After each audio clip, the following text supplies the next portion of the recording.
ஒரு மனுஷனா நம்ம முழுமையா வாழ்றதுன்றது ஒரு பொறுப்பு. சில பொறுப்புகள் வாழ்க்கையில நம்ப எடுத்து தான் ஆகணும். டியூட்டீஸ்ன்னு சொல்றோம். கவலை இல்லாம வாழ்றதுன்றது ஒரு கணக்கு. பொறுப்போட வாழ்றதுன்றது. பொறுப்புகள கரெக்ட்டா செய்யணும். ஆனா கவலை இல்லாம வாழலாம். இது வந்து நெறைய பேருக்கு புரியறதில்ல. வழி நடத்தி அத சாதிச்சவங்க யாராவது சொன்னா தான் இதுக்கு வந்து ஒரு அழகு இருக்கும்ன்றது, அந்த வாழ்க்கைய வாழ்றவங்க சொன்னா தான் சரி வரும். அட்வைஸ் நெறைய குடுக்கலாம். பட் வாழ்றாங்களான்றத பார்க்கணும். நான் கத்துக்கிட்ட பாடம். பொறுப்புகள கரெக்ட்டா செஞ்சா கவலை இல்லாம வாழலாம். கவலை இல்லாம வாழ்றது பொறுப்ப தூக்கி போட்டு வாழ்ற வாழ்க்கை கிடையாது. இது வந்து ஒரு ஆழமான பதிவு. நான் ரொம்ப கேஷுவலா, சிம்பிளா புரியணுன்றதுக்காக சொல்லியிருக்கேன் இப்படி. சிந்திச்சு பாருங்க.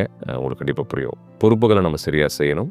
அதுக்காக உங்க தலை முழுக்க பாரமாக்கிக்க வேண்டாம். பட் மனுஷனா நீங்க என்ன செய்றீங்களோ, அத முழுமையா பொறுப்போட செய்யணுன்றது இது ஒரு அடிப்படை புரிதல். இது இல்லன்னா வாழ்க்கையில வந்து ஒரு முழுமை கிடைக்காது. நமக்குன்னு பொறுப்புகள் மனுஷனா இருந்தா உங்களுக்கே தெரியும். யார் யாருக்கு என்னென்ன பொறுப்பு இருக்குன்னு.